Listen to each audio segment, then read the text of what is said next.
Hi friends, నమస్తే. Welcome back to అంతరాజుస్ kitchen and tips. Today's recipe వచ్చేసి గులాబ్ జామున్స్ అండి. వీటిని జనరల్గా మనం గులాబ్ జామున్ మిక్స్తో ప్రిపేర్ చేస్తుంటాం కదండి. కానీ ఈరోజు కాస్త డిఫరెంట్గా మ్యారీగోల్డ్ బిస్కెట్స్ ఉంటాయి కదండి, వాటితో గులాబ్ జామున్స్ని ప్రిపేర్ చేయబోతున్నాము. మీకు చూస్తుంటేనే అర్థమైపోతుంది కదండి, గులాబ్ జామున్స్ చక్కెర పాకాన్ని పీల్చుకుని ఎంత చక్కగా వచ్చాయో. చూడటానికే కాదండి, తినటానికి కూడా చాలా బాగుంటాయి. డిఫరెంట్ టేస్ట్ని ట్రై చేయాలనుకునేవారు వీటిని ట్రై చేసి చూడండి. తినేవాళ్ళైతే వీటిని దేంతో ప్రిపేర్ చేశారో కనుక్కోవడానికి చాలా కష్టపడతారు. ఓకే, రెసిపీని చూసేద్దాము. ముందుగా ఇక్కడ నేను గులాబ్ జామున్స్ కోసము షుగర్ సిరప్ని రెడీ చేసుకుంటున్నానండి. అందుకు గాను స్టవ్ మీద ఒక బౌల్ నుంచి అందులోకి 1.5 కప్ వరకు షుగర్ని యాడ్ చేసుకుంటున్నాను. తర్వాత షుగర్లోకి 3 కప్స్ వరకు వాటర్ని వేసుకోవాలి, అంటే డబుల్ క్వాంటిటీ అన్నమాట.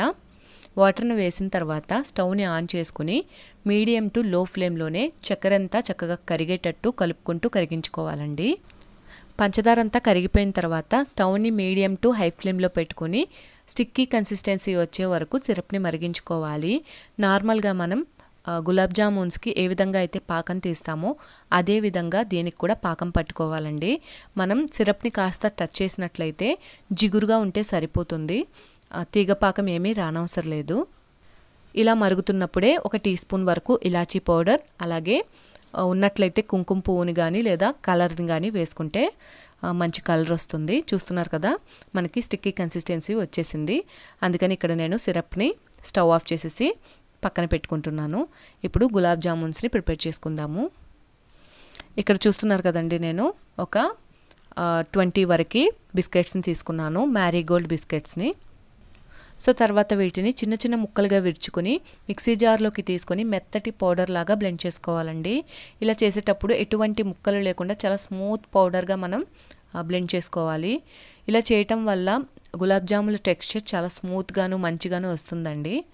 ఈ విధంగా చూస్తున్నారు కదా, పౌడర్ని చేసుకున్న తర్వాత ఇప్పుడు దీనిని ఒకసారి జల్లించుకోవాలండి. ఇలా జల్లించడం వల్ల కూడా మనకి గులాబ్ జాములు చాలా స్మూత్గా వస్తాయి.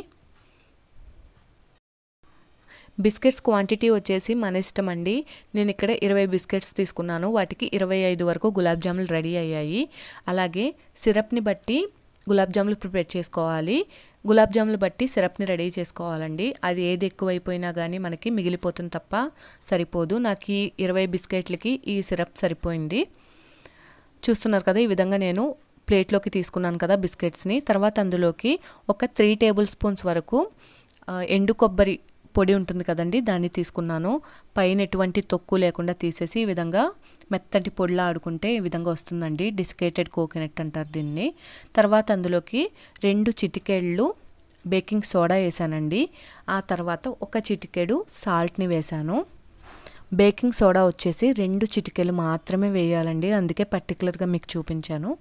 అంతకన్నా ఎక్కువ వేసినా మనకి ఆయిల్ ఎక్కువ పీల్చేస్తాయి. చూస్తున్నారు కదా, ఈ విధంగా వీటన్నింటినీ యాడ్ చేసుకున్న తర్వాత ఒకసారి అంతా కలిసేటట్టు బాగా మిక్స్ చేసుకుని 1 కప్పు వరకు కాచి చల్లార్చిన పాలను తీసుకున్నానండి. ఇప్పుడు ఈ పాలని ఈ పొడుల్లోకి కొద్దిగా యాడ్ చేసుకుంటూ కలుపుకోవాలి. ఒకేసారి వేసేసామంటే పిండి లూజ్ అయిపోతుందండి. అందుకని కరెక్ట్ కన్సిస్టెన్సీ వచ్చే వరకు మనం కొద్దిగా పాలని యాడ్ చేసుకుంటూ మిక్స్ చేసుకోవాలి. ఈ పౌడర్ని అంతటిని ఒక పిండి ముద్దలాగా దగ్గరికి చేర్చుకోవాలండి. అంతే, అంతకన్నా ఎక్కువసేపు మనం కలపకూడదు. చూస్తున్నారు కదా, ఇక్కడ నేను చూపిస్తున్నట్లు మొత్తం పౌడర్ని అంతటిని ఒక ముద్ద మాదిరిగా దగ్గరికి చేర్చుకోవాలి పాలతో. అంతే, పిండిని పల్చగా కలిపారంటే ఆయిల్లో వేసాక విడిపోతుందండి. అలాగే మరీ టైట్గా చేసేసిన లోపల మనకి షుగర్ సిరప్ పీల్చదు, ఉండలా ఉండిపోతుంది. కాబట్టి మీడియంగా స్మూత్గా ఉండేటట్టు పిండిని కలుపుకోవాలి. ఈ విధంగా ఇక్కడ నేను చూపిస్తున్నట్లు మిక్స్ చేసుకోవాలండి. ఇక్కడ నాకు 1 కప్పుకి 1/2 కప్పు వరకు పాలు ఉండిపోయినాయి.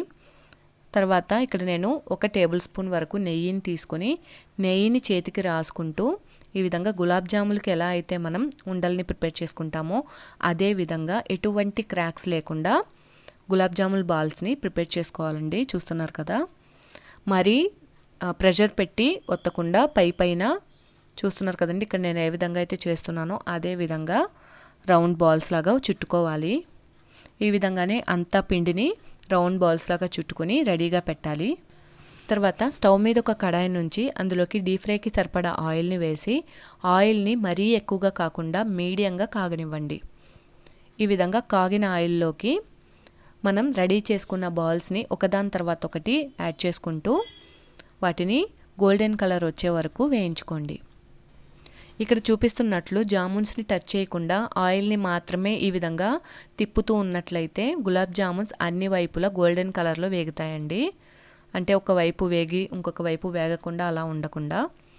చూస్తున్నారు కదా, ఈ విధంగా మీడియం టు లో ఫ్లేమ్లోనే పెట్టుకొని గులాబ్ జామున్స్ని చక్కగా వేయించుకోవాలి. హై ఫ్లేమ్లో పెట్టేశారంటే పైన వేగిపోయి కలర్ వచ్చేస్తాయి, లోపల మాత్రం అలాగే ఉండిపోతాయండి. ఈ విధంగా మంచి కలర్ వచ్చినప్పుడు తీసేసి మనం రెడీ చేసుకున్న షుగర్ సిరప్ ఉంది కదండి, అందులోకి వేసేసుకోవాలి. ఇక్కడ నాకు షుగర్ సిరప్ కాస్త చల్లారిపోయిందని వేడి చేసి ఇప్పుడు గులాబ్ జామున్స్ని అందులోకి వేస్తున్నాను. ఆయిల్లో వేగిన గులాబ్ జామున్ని షుగర్ సిరప్లో వేసి 1-2 నిమిషాల పాటు మీడియం ఫ్లేమ్లో పెట్టి షుగర్ సిరప్ని మరిగించామంటే లోపలి వరకు గులాబ్ జాములు సిరప్ని పీల్చుకుంటాయండి. ఇదే విధంగా అన్ని గులాబ్ జాముల్ని ఆయిల్లో వేసి గోల్డెన్ కలర్ వచ్చే వరకు వేయించి తర్వాత వాటిని తీసి వేడి వేడి సిరప్లో వేసి 1-2 నిమిషాల పాటు మరిగించి పక్కన పెట్టేసేయండి. ఇలా అన్నింటినీ రెడీ చేసుకుని షుగర్ సిరప్లో వేసిన తర్వాత మనం వీటన్నింటినీ ఒకే బౌల్లోనే అలాగే ఉంచేసామంటే కిక్కిరిసిపోయినట్టు అయిపోతాయండి.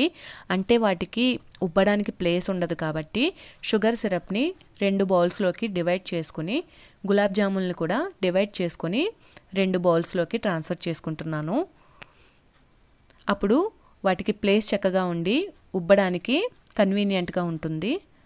విధంగా గులాబ్ జామున్స్ని సెపరేట్ చేసిన తర్వాత మూతను ఉంచి మనం మార్నింగ్ ప్రిపేర్ చేసుకున్నట్లయితే ఈవినింగ్ వరకు, లేదా ఈవినింగ్ ప్రిపేర్ చేసుకున్నట్లయితే మరుసటి రోజు మార్నింగ్ వరకు అలాగే ఉంచేసేయండి. ఇలా ఉంచడం వల్ల గులాబ్ జాములు లోపలి వరకు సిరప్ని పీల్చుకొని చక్కగా రెడీ అయి ఉంటాయి. నేనైతే మార్నింగ్ ప్రిపేర్ చేసి ఈవినింగ్ వరకు అలాగే వదిలేసానండి. చక్కగా చూస్తున్నారు కదా డబల్ క్వాంటిటీలో ఎంత బాగా రెడీ అయ్యాయో. టేస్ట్ అయితే చాలా చాలా బాగుందండి. ఫ్రిడ్జ్లో పెట్టి కాస్త కూల్గా తినండి, ఇంకా బాగుంది. మీరు ఒకసారి ఇలా ట్రై చేయండి. ట్రై చేసి టేస్ట్ చేసి ఎలా వచ్చిందో నాకు కామెంట్స్లో తెలియచేయండి. ఓకే ఫ్రెండ్స్, మీకు నా ఈ వీడియో కనుక నచ్చినట్లయితే ప్లీజ్ లైక్ చేయండి. మీ ఫ్రెండ్స్ అండ్ ఫ్యామిలీ మెంబర్స్కి షేర్ చేయండి. కొత్త వాళ్ళు ఎవరైనా మన ఛానల్ని చూస్తున్నట్లయితే మర్చిపోకుండా సబ్స్క్రైబ్ చేయండి. మరొక మంచి వీడియోతో నేను మిమ్మల్ని మళ్ళీ కలుసుకుంటాను. Thanks for watching.